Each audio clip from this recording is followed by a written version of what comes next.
K98 Talk is expanding its lineup for 2015. This means we're expanding our advertising base. Whether you're a startup trying to push through to the next level or an established business trying to supplement your advertising budget, web-based advertising is a solid investment. Thanks to Talk's newest partnership with TuneIn Radio and instant access to our sister station, K98 FM, we give you worldwide access at a reasonable cost. Interested parties should email us at advertise@k98talk.org.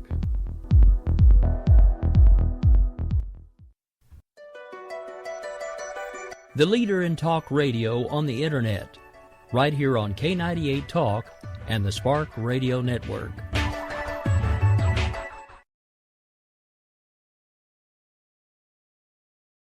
In these uncertain economic times, you've got to do whatever you can to save money. One of our biggest expenses can be our cars, especially when unexpected repair bills hit. Not anymore. If you own a vehicle with less than 130,000 miles, is less than 12 years old, has a warranty about to expire, or even no warranty at all, you could stop paying for car repairs. Roadside assistance, towing, and rental coverage are all included. Don't wait for the next repair. Make one free call right now to see if you qualify. If your vehicle is less than 12 years old, has less than 130,000 miles, even if it's out of warranty, paying for car repairs can become a thing of the past. Call us right now and get your car protected before your next repair bill hits. Get protection and no more repair bills. Call 800-696-1030. Again, 800-696-1030. That's 800-696-1030. 800-696-1030.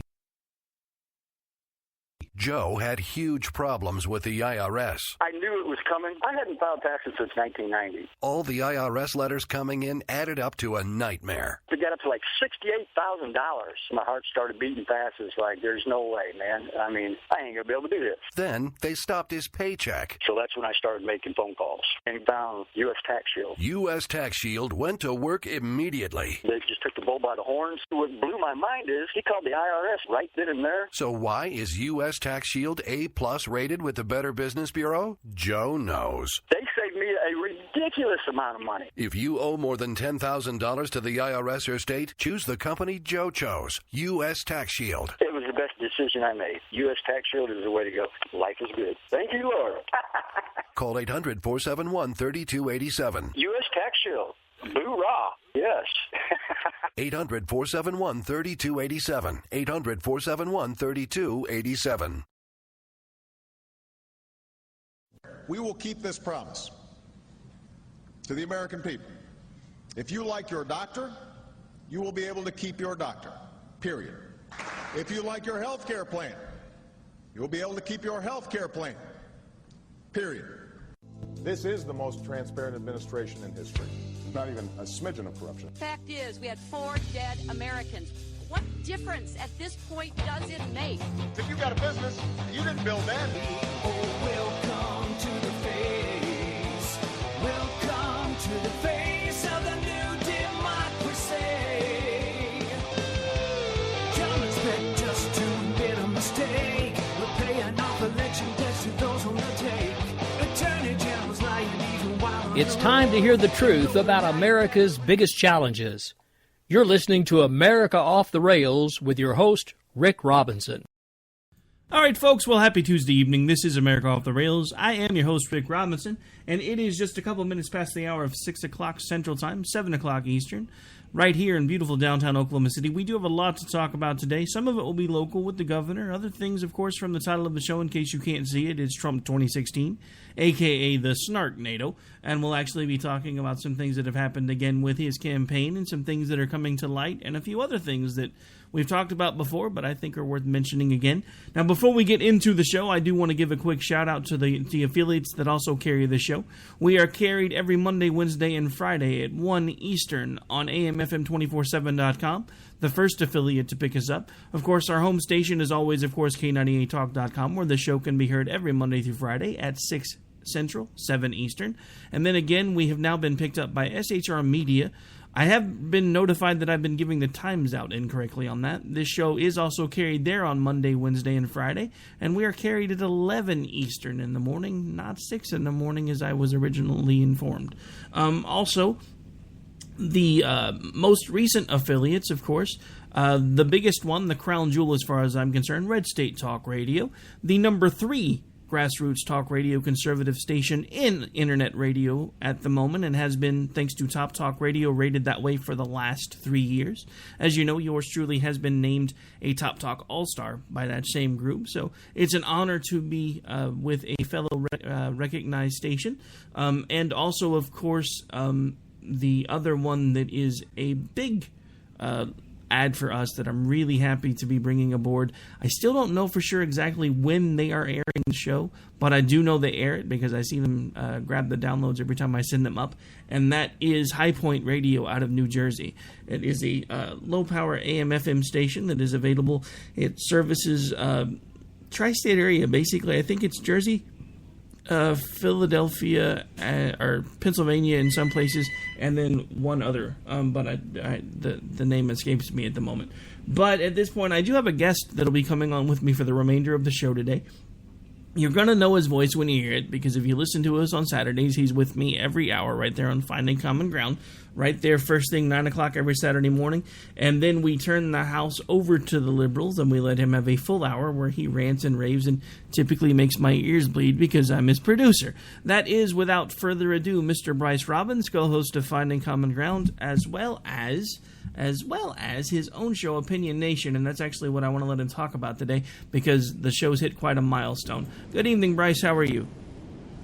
I am good. I was going to say, to every right rail, there is a left rail to keep America from falling off the rails. And every once in a while, when you start talking about Bernie Sanders, I want to grab the third rail. Just saying. Good one. That was a good one. So, yeah, Opinion Nation has hit several milestones. So, on our last episode, I want to give a shout out to everyone who is listening. We were able to hit 300 plays on Spreaker, and we had 78 live listeners. So, just a hats off to everyone who is listening. Thank you very much, and I hope to see you back again, of course, every Saturday, 11 a.m. Eastern Standard Time, or where if you're from Rick in, Flyoverland. Just kidding. It's 10 o'clock. No, you won't, but that's okay. I'll get you back for it later. I know you will. And also, we've been picked up by SHR Media, so now we're expanding. So this is looking good. And on top of that, I had a good week with some guests. This Saturday, we are going to have a presidential candidate on our show, Lloyd Keslow. He's from North Carolina. He's a lawyer, and he's running for president. And yes, you probably have never heard of him, but he is actually running. He has more likes on Facebook than Lincoln Chafee, so I guess he's pretty serious. And seems to be a very nice man. So hopefully, everybody listening now will come and listen Saturday to hear Lloyd Keslow and I in our interview. We're going to talk about a lot of issues. He's a pretty central guy. He's not as, liberal as Bernie Sanders. In fact, he even touted about how the party is moving too left. And he said he's not a liar like Hillary Clinton. So maybe he sounds like a good guy.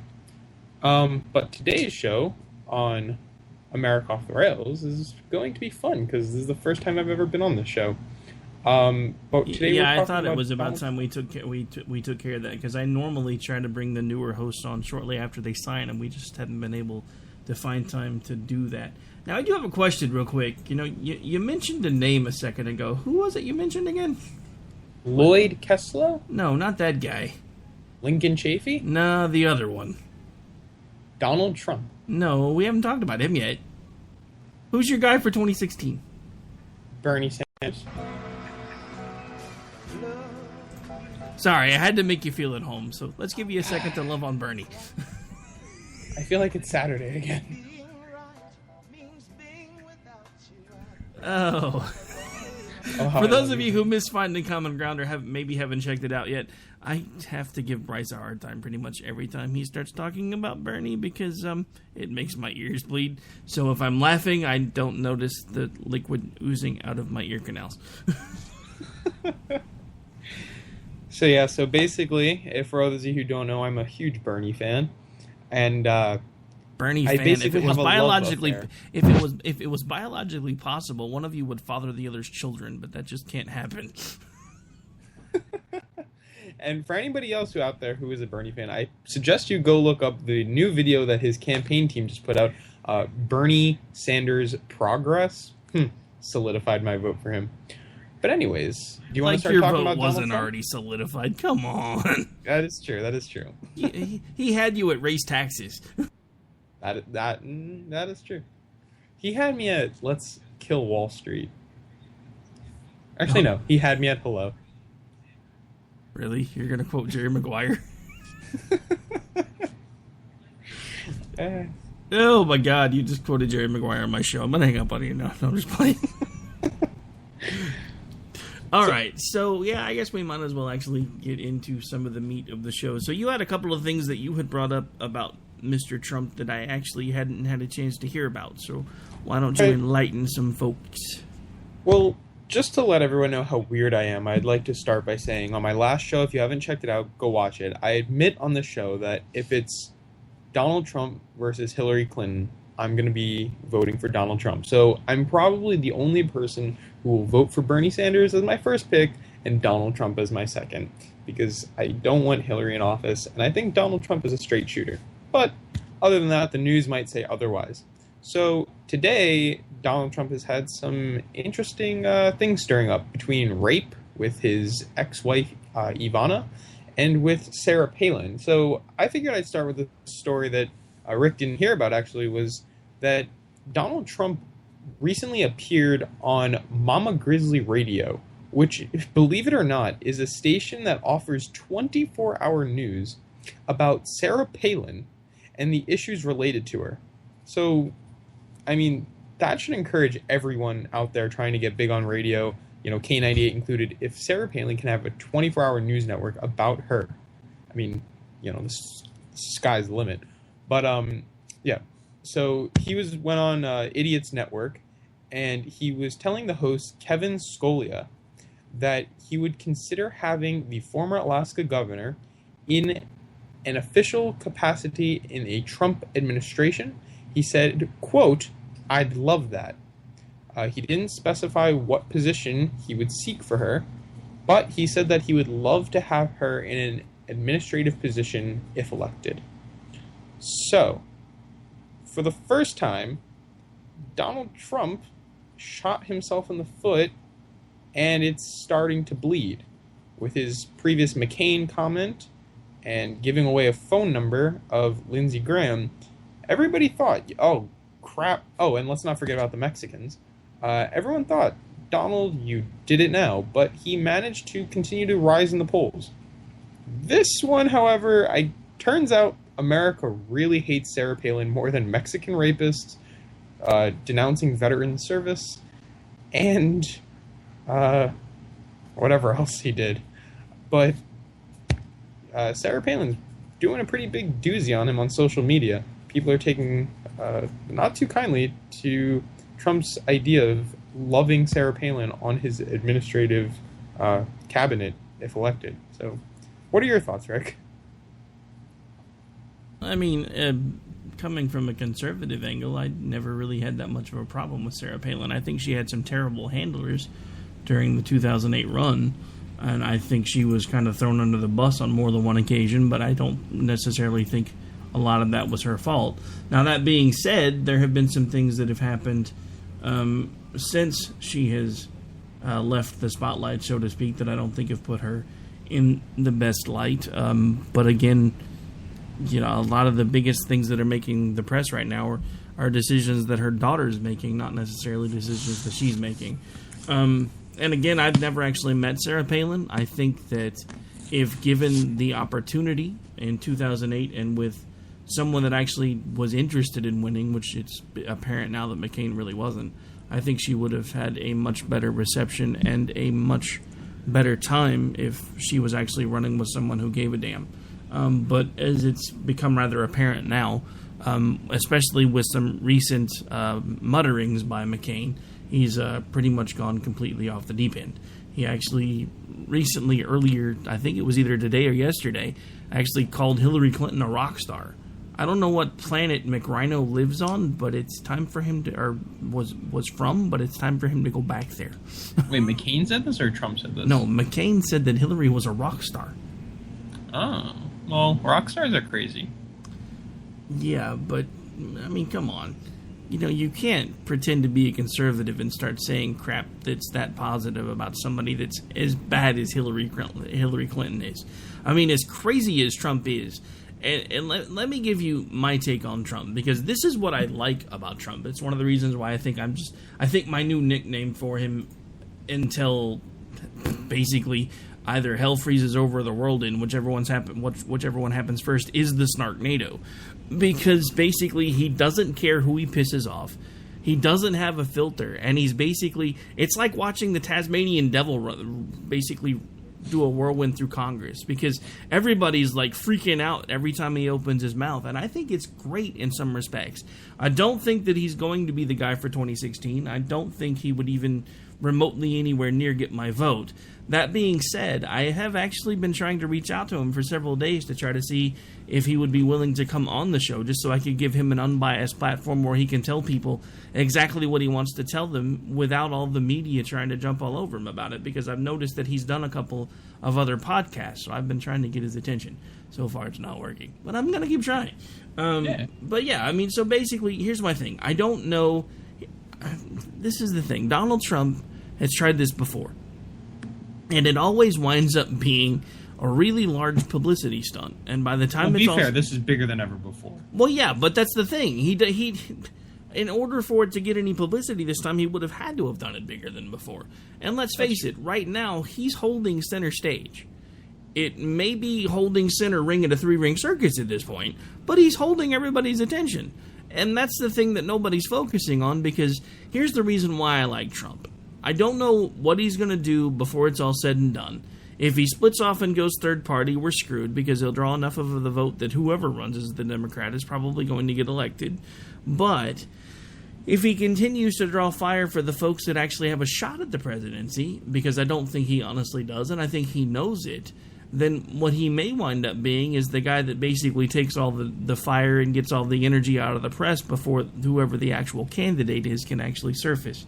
Because right now... This is payback for Ralph Nader. Huh? This is payback for Ralph Nader. Probably. Did you have to mention that name?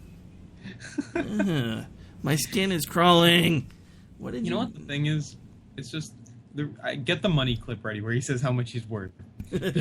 Because, you know, in a recent speech he gave, he said, people are trying to send me money. I don't care about money. Keep your money. Donate it to somebody else. I have so much money. I'm worth billions. I'm rich. So that's the thing. He says he's not going to be swayed by corporate interests. So that kind of gives him the same, I guess, Wall Street killing view as Bernie Sanders, to something like that appeal of taking down corruption. He appears to be the man coming at it from the middle of the road, and he's on general topics where it's the media and some organizations portray it as a liberal idea where it should just be a general idea. He just calls it as he sees it. And, like, for example, universal health care. He supports universal health care. Expansion of Medicare actually would be a much better example. That should be something that Republicans and Democrats could come to an agreement on. He is very fond of that. He's come forth and said he supports the expansion of Medicare. But for the large majority of Republicans who get money from corporate backers to not support universal or expansion of Medicare, that is why you see in Congress there's just a different view. Whereas Donald Trump, he doesn't care about these lobbies. He's going to just tell it like it is. I think it's about time we get somebody who doesn't care about the money. Unfortunately, it's because he has so much that he can do whatever he wants. But this is like the same appeal that Michael Bloomberg had when people thought he was going to run. They got so much money, they don't care about these lobby groups. They're just petty to them. Thoughts? Well, while Rick is doing whatever Rick is doing, I guess I'll just keep talking about Donald Trump. So, another thing that popped up that was pretty interesting about Donald Trump today was that he, pretty bad. Trump had to distance himself from a top aide's rape comment. So, turns out that his ex-wife, Ivana Trump, was talking about a rape incident that happened when they were married, where supposedly he was very forceful in bed, and she said, quote, "He made me feel violated during sex." So a top aide had to step in, of course, and put his foot in his mouth by saying you can't have rape when you aren't married. According to a 1984 law, he is 100% incorrect about that. And now he's saying he's sorry for doing it, but I mean, why would he come forth and say that? It just is stupid. I mean, first of all, bringing any attention to this makes Donald Trump look bad, and he can't look bad. I mean, as much as everyone thinks he does, he keeps looking better and better because he keeps glorifying himself by calling out everybody else. He's kind of the anti-Bernie Sanders in that sense, being that Bernie Sanders won't run a negative ad, whereas Donald Trump is a walking negative ad. And here we see... Well, let's face it, with that hairpiece, he's a walking negative ad anyway. Yeah, that's true. Have you seen what Jon Stewart's been doing? He's been turning random objects into his hair. It's kind of funny. Well, no, actually, when I came up with the idea for this show, if I had had extra time, I was going to put together a graphic for it and put a Donald Trump hairdo on a shark, but I didn't have time to get it done. So at some point, I may actually go back and put that on the episode after the fact, if I can ever find time to get it done. Because, I mean, dude, let's face it, the dude's a shark. I mean, and that can be both a good and a bad thing. In business, it's sometimes a good thing to be a shark. In politics, it's usually a bad thing to be a shark. So the fact that he's now trying to jump from one to the other, I don't know how well that's actually going to translate. Because that's one of the things that he keeps saying over and over again, is if I was the one at the table, the Iran deal would have been much better. Let's face it, Donald, if you were the president, you wouldn't be the one at the table. You still would have had to have sent whoever your ambassador was or whoever your Secretary of State was. Well, that's one thing, though, that he calls out all the time, is he says, we have such stupid, ignorant dummies as, I'm trying to use the words he does, as negotiators and deal makers. It's time to get competent people back to making deals where they benefit us, and we're not the ones pleading for another country that's so much weaker than us to not have a nuclear weapon. I mean, in all reality, Ronald Reagan once said something along the lines of, peace is preserved through strength. It's a paraphrase, but I think it's pretty close to what he said. It's pretty close. And I think that we've lost that mentality, which I think made this country look so strong in the eyes of the rest of the world. The whole, we are the most powerful nation in the world. We should utilize that to our advantage, not make these pussy-ass deals, excuse my French, but that's what it is, with other countries that end up making our country look weak, that do crap for our country, hurts our relationship with our allies, and does nothing for the rights of the people in the country we're making a deal with. I recently posted something to the Opinion Nation Facebook page. Sometimes, rather than posting articles or sharing pictures, I like to rant a little bit.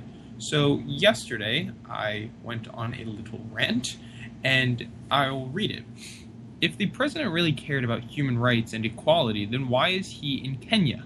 if he really wanted more human rights around the world, he would place far more sanctions and cause far more economic stress for developing countries and pressure their governments. Essentially, bully them into providing equality and human rights for their people. No rights, no aid, no trade. And I think that's the same policy that we should adopt towards Iran. No rights, no aid, no trade. Period. And if they don't like it, sucks for them. We don't need them. Okay, so I only have one question. Yeah. Who are you, and what have you done with Bryce?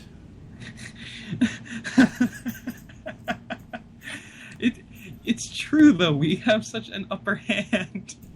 Being so powerful. This should be our motto. But I only have one question. Who are you, and what have you done with Bryce?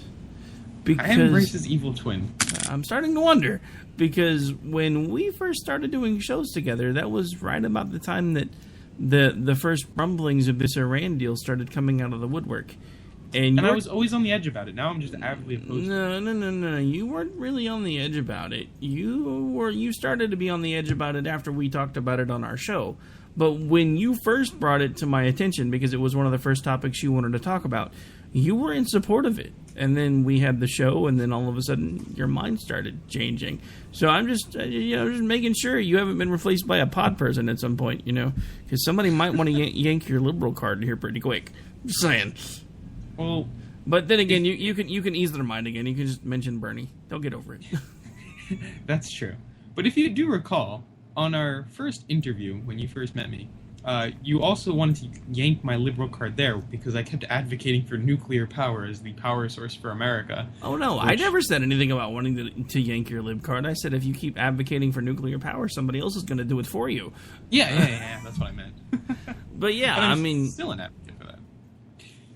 Actually, that's a perfect segue to just quickly talk about how shitty the Iran deal is. We have the most aging nuclear reactors of any developed nation in the world, to the point where the average age of a nuclear power plant is almost 20 years past its expiration date. And we're about to sign a deal that will allow Iran to build beautiful new nuclear reactors to whom they're going to start trading with Russia and China. Now, we are not getting any benefit from this, being that we're not a large exporter of uranium. We're not the largest exporter of nuclear facilities, equipment. That's Russia. That's China. Again, I advocated for this on one of my previous shows. I think 2 shows ago on Opinion Nation. A smart deal maker would have laid it down very simply. If Iran supposedly wants nuclear power, fine. Give it to them. But we mandate that they have to use thorium as the fuel. The United States has the 3rd largest deposits of thorium around the world. And on top of that, we are the number 1, we house the most accessible thorium in the world. And thorium can't be made to use a bomb, it can just be made to use nuclear energy. It doesn't have the enrichment levels that uranium does. And that's why it was scrapped after the 1960s in the United States, because it couldn't be made into a bomb. But now the tides are turning, and it's been recognized as one of the future fuels, the most efficient fuel. In India in 2016, they're building a prototype, the first one in decades. The last time a thorium power plant was built was in the United States in 1969. But the point is we can make nuclear power without having the even capabilities of making a bomb. And at the end of the day, if they want nuclear power, give it to them. And we would have the best balance of trade because we'd be shipping them our thorium. So not only would they not have a bomb, but we would start an entire new mining industry in this country. And on top of that, we would get a fair balance of trade, and we would be bringing in billions of dollars to export. So, fuck you, Obama. Listen to me. No rights, no aid, no trade, and start making better deals. Yeah, well, when you make a community organizer the head of the free world, this is what you get. That's true. I mean, let's face it. This is one of the things that honestly concerns me a little bit about Donald Trump, because he is like the anti-Obama in almost every single respect, except at the same time, he's as narcissistic, he's as full of himself, And, to paraphrase Marco Rubio, we already have a president with no class. Do we really need another one? Well, I mean, Marco Rubio is not one to necessarily be talking to anybody.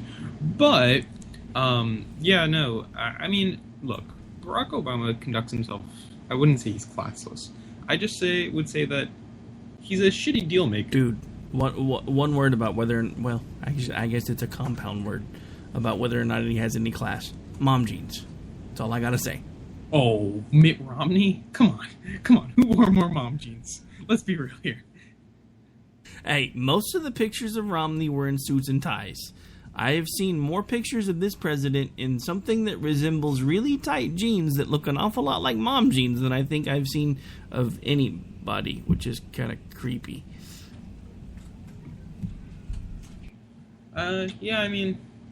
Whatever. The thing that's appealing about Obama, though, and that I still like about him, is that the legislation that he has passed is like a stepping stone, in my view. He's paved a lot of the way to bring energy back to America, bring manufacturing back to America, bring, healthcare, get that under control. But for the most part, it's just a stepping stone. He's also done a lot of shitty stuff, mostly, to my belief, in foreign affairs. That's where he's horrible, just like George Bush. Foreign affairs is terrible. And I think the next several presidents that will finish out this generation of presidents, I believe every generation of a president is, 5 or 7 or something like that?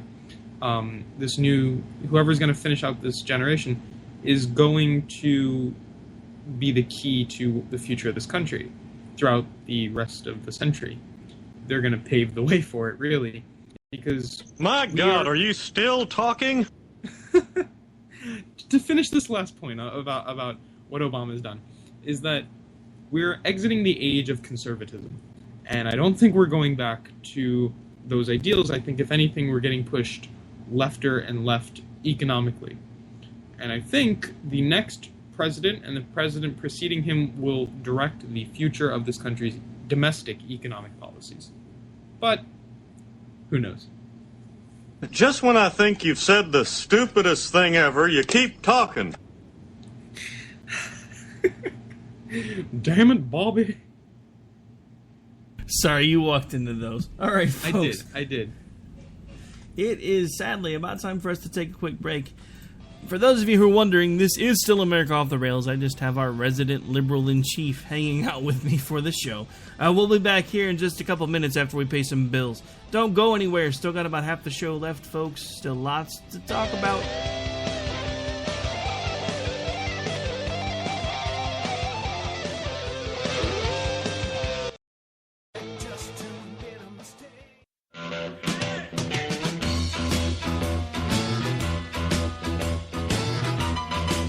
Red Nation Rising brings you Town Hall Radio. From a single tweet to 3 million a month, our community is a force to be reckoned with on social media. So don't miss our show, Thursdays, 8 p.m. Eastern on K98 Talk. Our chat room is our co-host, and you ask the question. Join us and be heard. So get ready to sound off on Red Nation Rising Radio. No one else is going to do it for you.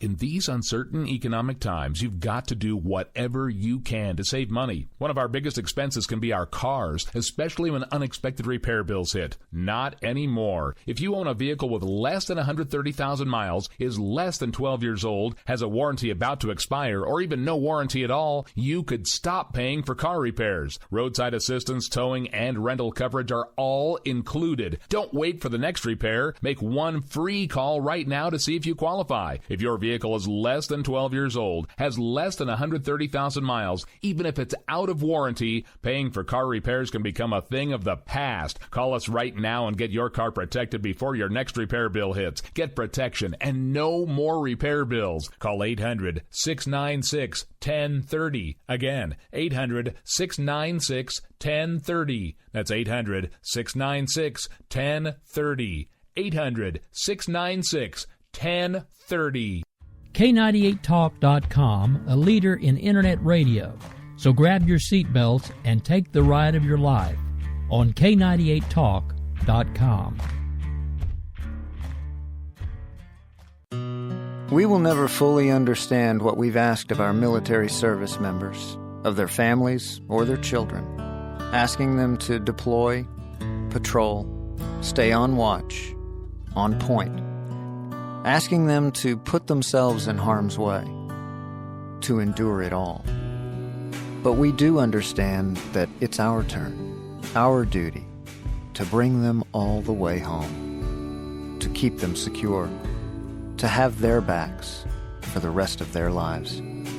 Wounded Warrior Project long-term support programs do whatever it takes to help our most severely ill or injured veterans live independently, at no cost, for life, so that they might stand at ease.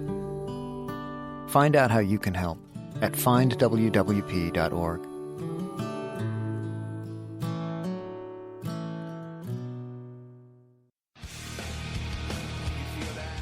This is JD. And this is Stacy. Join us Tuesday nights, 10 p.m. Eastern, for Game On. Remember, lock up the children and the old folks. Game On, the home of liberty-conservative conservatism. Where no one is safe and no one is spared, not even the hosts. Oh, that was supposed to be a spin cycle. I'm sorry. Yeah, that's okay. We love you anyway. Right round, baby. Self-monitoring right Ebola anyway. radio strikes again. Anyway. Anybody see the host monkey? Where's the host monkey? Where's the host monkey? For God's sake, I need an antidote. Just do your rant. Let's pop out of the segment. Find us on Twitter at JD and Stacy. You're listening to K98Talk.com. Calls, we got a pen and telephone to bypass all your laws. Political courageous will replace the All right, folks, we're back. We're live. This is Finding Common Ground. I'm your host, Rick Robinson. It is just a few minutes past the bottom of the hour, so we're going to round some things out. Now, since I hadn't had a chance to update the schedule yet, sorry, Jennifer, I will get it done tonight, I promise. I do want to give an announcement. We have a new show joining the lineup this evening. It is not a live show yet, but we're working the kinks out to try to make that happen whenever she's comfortable to do so.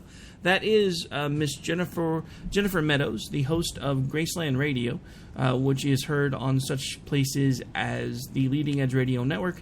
Also, and sadly I don't have the call letters up anymore, but it is a station out of Philadelphia that a lot of folks that we're running on lately are airing their content, and I'm a little jealous, just being honest. But yeah, it's also heard there every day, and it actually every week. And effective tonight, it will be airing every week right here on K98 Talk at 7 Central, 8 Eastern.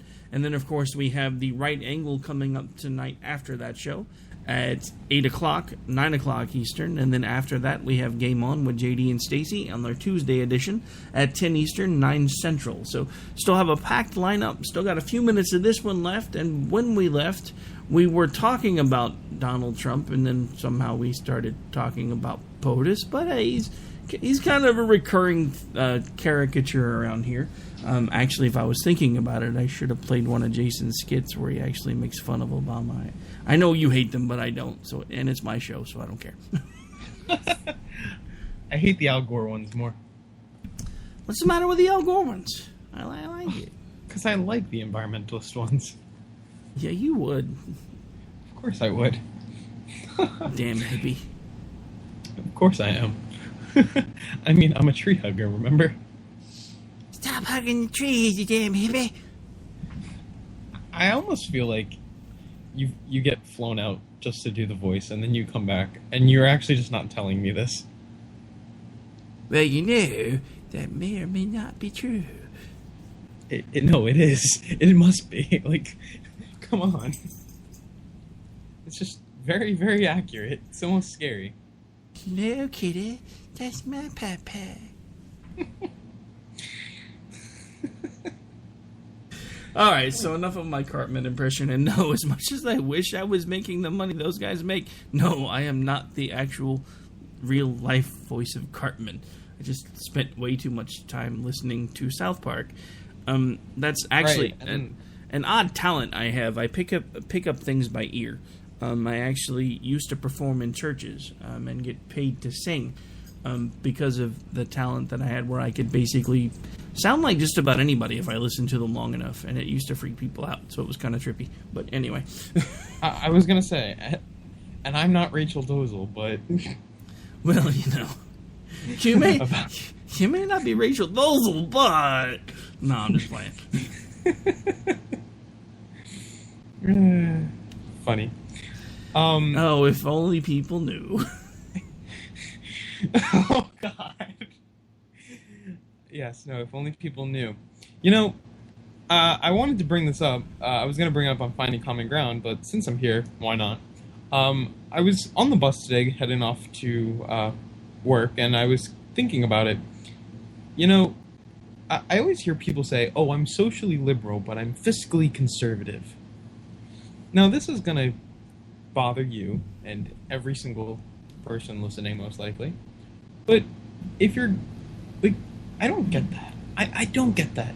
Because all the Republicans that you guys like to tout about, you know, Lincoln, Eisenhower, Roosevelt, all like the, notable Republicans, even Nixon, were not conservative fiscally to the level that, like, Reagan was or Bush was. Conservatism is a relatively new idea in this country, and it's being faded out. So, like, you know, why do people say that? Why are people proud to say, I'm fiscally conservative? I feel like it's just because they don't know what else to call themselves. It makes them sound smart. But what do you think? No, it's because we have people that understand that we're spending way too much damn money in this country. No, I agree with that. I think that we should... What? No, obviously you don't. You're all for, socialized medicine, free college. I mean, come on. Wait, hang on. You can't have one without the other, because it doesn't work. No, it's not that we're not spending too much. It's we're spending on the wrong things. I mean, even Kennedy believed we were spending too much, and he believed that this outrageous spending gave the Federal Reserve so much power over us that he passed Executive Order 1110, which I talk about in one of my episodes on Opinion Nation. Did the Fed kill Kennedy? People should go check that out, which I think they did. But way to give away the punchline. You should have made him go look for it. Duh. That is true. But damn rookies. I do think that we are spending far too much, but I think to say, oh, but you also believe in socialized this and that, no, I just think it's that we're spending it on the wrong things. I think education should be a far greater priority, and I think our health should also be a greater priority. I think the reason Obamacare is a step in the right direction, but doesn't go far enough, because it's universal health insurance, not health care. So, yeah, Obamacare is neither a step in the right direction, nor a good thing. I know. I mean, I agree. It's not what it should be, but I think it's better than what was prior. I think we have to take all this power away from these giant insurance companies who, to be quite honest, are just as bad as socialized medicine, because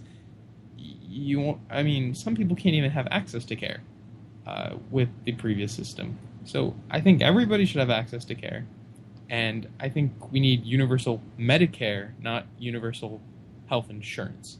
Because all Obamacare does is give more power to these mega insurance companies and paints them in a better light. And it's just bringing in more profit for them. Remember, we signed up 14 million more people for healthcare, or for health insurance. All that means to me is you signed up 14 million more customers to line the fat cats who run those insurance companies. I think if you actually dig around in those numbers, though, you're going to find out it's more of a push than we're being led to believe. Oh, I wouldn't disagree with you on that at all. Well, that's been my whole point all along. The health insurance system for the folks that had it was working just fine. Could we not have done something for the 14 million people that wound up being underinsured or uninsured in the current system that we had, instead of messing up everything for everybody else? Look, hang on. I don't think it was working fine. It was still grossly expensive compared to other countries around the world. The cost is far too high when you have these mega industries monopolizing it, essentially. The cost is high because our healthcare is better than pretty much anywhere else in the world. That's why they used to come here. Now they don't. I would say that the efficiency is probably better, but the actual care itself, the actual what you're getting, is probably not. I mean, for example, Lipitor in New Zealand is $7. In the United States, it's over $140. Do me a favor, go stab yourself in a kidney and then go to Great Britain and see how long it takes for you to get a transplant. Well, I don't know if I'm going to try that, but I think that the idea that, you wait in line forever for something in all these other countries, I think we should take VA. VA. Oh, sorry, I had a frog in my throat. I think if we did a kind of a combination of state-based exchanges or privatized exchanges while mandating that everybody receive Medicare. Let's go back to that. You're not sure that people wait in long lines for forever. Maybe I should try it without the frog in my throat. VA. That's in America, though. Yeah, it's also socialized medicine, and it doesn't work. I would say it's more along the lines of corruption. That's my point. Absolute power corrupts absolutely. If you give the government control of the healthcare system as a whole, you're going to wind up with large-scale issues much like we're now finding in the VA. When everybody started touting Obamacare and talking about how well it was going to work and how much it was going to benefit everybody, they used to point to the VA healthcare system and say, look how well those guys are doing. Really? We now have reports that people have been dying while waiting for health care because of the corruption and the money wasting in the VA. And you want to give that government full control of our healthcare system? No, thank you. No, but I don't want to give full control to these companies that are terrible. I mean, well, see, that's the thing you don't seem to understand. I'm not saying that I think the insurance company should have it either. I've been screaming from the rooftops that insurance companies will be the death of our medical coverages to begin with, because I know this for a fact. I remember I had a friend in, I think it was 1976, 1977, who wound up breaking his leg, went to the hospital, and I actually went with him because we were pretty good friends and we were messing around on bikes. And somehow he got his leg hurt, so I went with him to the hospital because he was all freaking out. By the time it was said and done, they had the x-ray, the cast, and everything, including the pain medicine, for $75. Not 10 years later, my brother has the same injury. By then, insurance companies have taken full effect in this country, and they basically have full control over all the pricings. So the same injuries, basically x-rays, cast, everything else, with pretty much, I mean, I can't say it's an identical injury, but it was pretty damn close. And by the time it was all said and done, when my parents got the bill, it was like $375 and some change.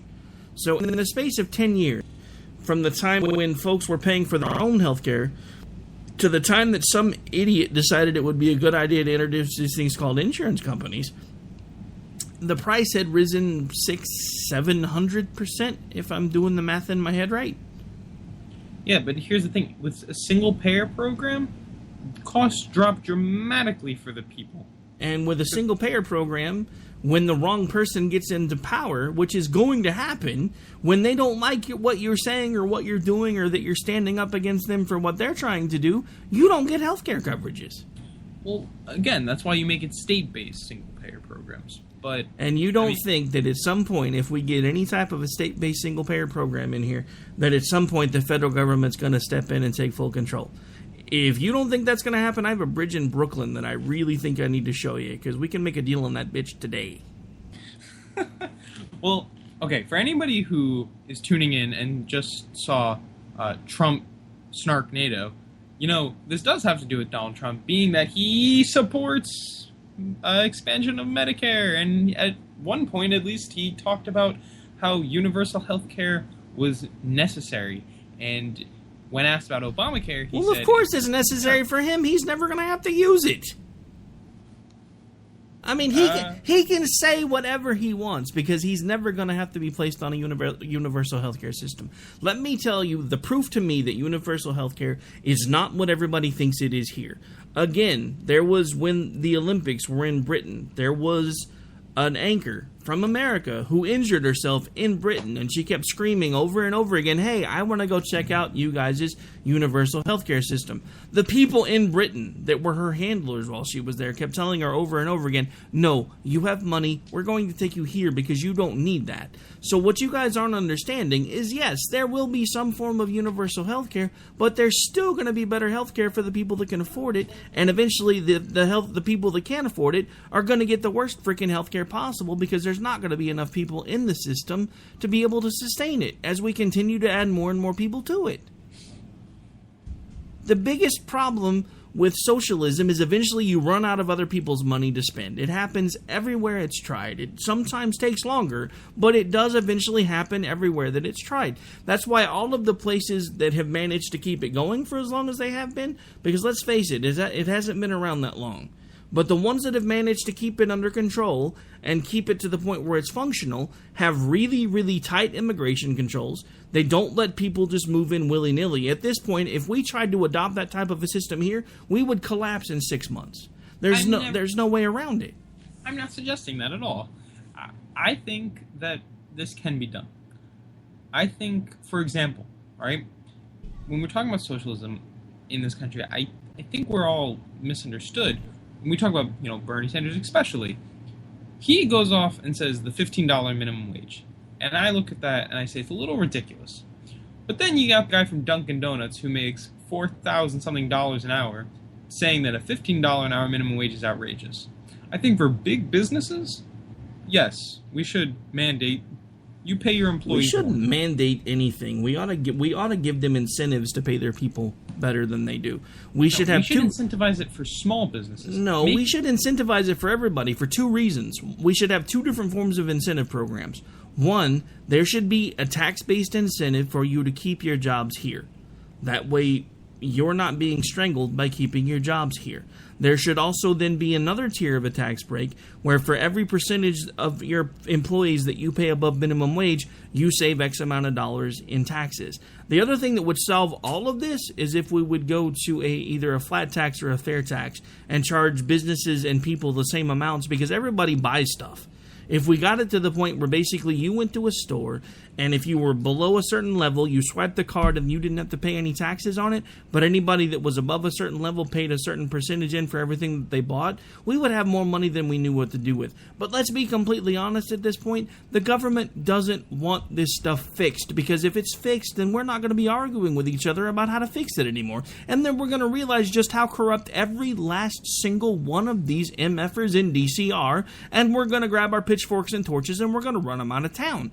They can't have this stuff fixed. They need it broken. And the longer we fight about it and the more we fight over it, the easier it is for them to do everything that they want to do because we're too busy arguing with each other. No, I don't think that socialized medicine is the way to go because I understand how human nature works. I've seen it time and time and time again. If you give a single group of people that much power, and no matter how it starts, eventually there will be a single group of people with that much power, then there are going to be people that will pay for it for forever.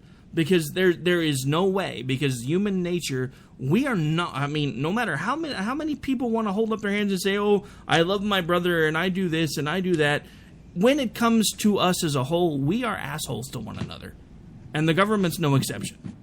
Rick, I gotta say a few things on all the comments you just made. One, I think you just gave the biggest shout out in favor of Donald Trump, being that you said we will run these politicians out of town. He has been running on the motto that a politician can't fix this country. You need somebody else. So him being that somebody else. We don't need hair plugs. Just saying.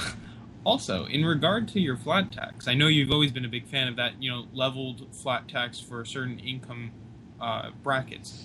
You're going to love my interview then with Lloyd Kesslow, because that is in his platform. He's a huge advocate for tax-bracketed flat taxes for certain income gaps, and then for the poor and in those in poverty, you reduce income tax tremendously. Remember, everybody listening, my interview with Lloyd Keslow, man running for president, presidential hopeful for the Democratic ticket.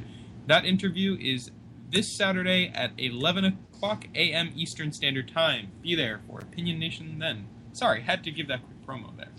No, that's fine.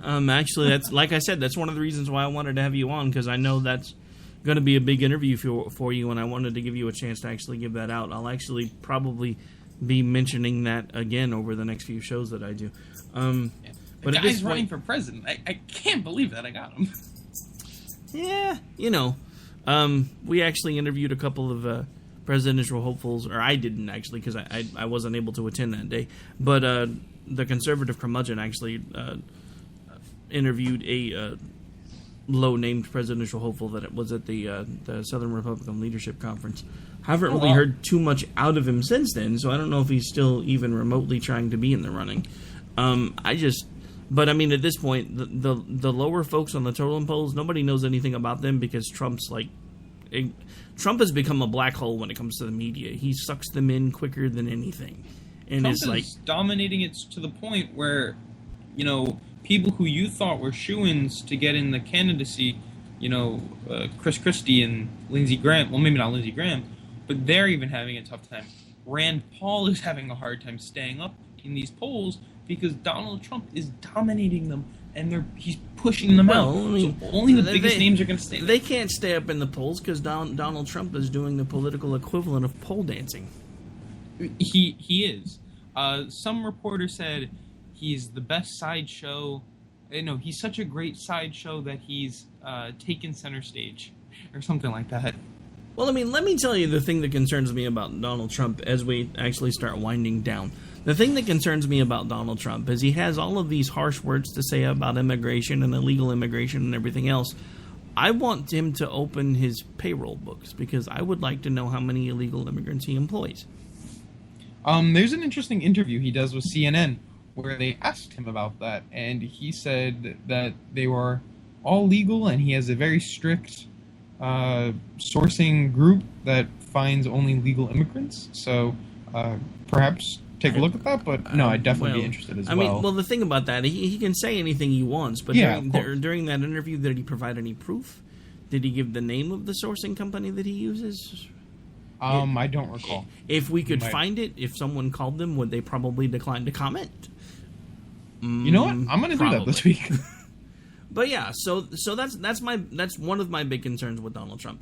The other thing that I actually didn't notice until I actually had to produce for the Bloody Marys and Broadsheets show this Sunday because JD was at a family reunion, so we had Lou and Stacy on together to kind of preview a project that they're going to be bringing to the station in mid-August, where they basically do a panel show. They pointed out some things that they've noticed from his social media account that I actually hadn't noticed because I'm still fairly new to really getting into all this social media stuff, and those two are like rock stars when it comes to this type of stuff. But they've noticed that a lot of the folks that he's retweeting, because I don't know if you've noticed on his account, but he'll get some little small account that says something great about him, so of course he retweets it. Most of these people have like anywhere from 5 to 15 followers, which usually means it's either a bot or what they commonly call a sock, which is basically just another account that somebody puts on to pretend that they're somebody else. Another thing that is running rampant on his TL is this new term that's come out over about the last 7 days called cuckservative. For anybody who doesn't know what that is, that's basically a conservative person who is either lax on immigration or has an open border stance. So pretty much anybody who's libertarian leaning when it comes to immigration, yeah, they've made up a new slang term for them, and it's not necessarily a very good one. Most of the folks that are bringing that stuff to the forefront seem to be rather big in the whole white power movements. So I'm afraid one of the things that concerns me about Donald Trump is, yes, he's tapped into a lot of anger in the conservative movement, but I think he's fueling some of that anger from the wrong places. And I don't think it's going to be good for us in the long run. What if Karl Rove is in like the Emperor's from Star Wars' robe, and he's just sitting in like some room watching Donald Trump speak, and he's just moving his fingers, and he's excellent. My plan is going into action. Use the hate, let it flow through you. Sounds more like you were trying to do a Mr. Burns. I'm sorry, I'm not Ted Cruz. I can't do Simpsons impressions. I'm just playing. All right, folks, that is going to do it for this particular episode of America Off the Rails. Hey, Bryce, just before we go, why don't you remind folks where they can find you and all the other stuff that you've got going on? Sounds good. So, my name is Bryce Robbins. You can catch me on Opinion Nation News, or Opinion Nation, as we call it on the radio. Opinion Nation is every Saturday at 11 o'clock a.m. Eastern Standard Time. Don't miss my interview this week, this Saturday, with Lloyd Keslow, presidential hopeful. Again, that's Opinion Nation on here, K98. It's going to be on SHR Media. Also, you can find us on Stitcher, Spreaker, TuneIn, Player FM, and you can catch me on Facebook on Opinion Nation News. You can catch me on Twitter at OpNatNews, and always feel free to tweet at OpNatNews, post onto Facebook page Opinion Nation News, and don't forget to tune in Opinion Nation. All right, folks, well, that's going to do it for this particular episode of America Off the Rails. I am your host, Rick Robinson. I will be back with you tomorrow live right here on K98 Talk. Don't forget, you can catch the show tomorrow at 11 Eastern and 1 Eastern on our affiliates, and of course on High Point Radio and Red State Radio on Sunday. You guys take Sanders care. 2016. I'll be back with you tomorrow.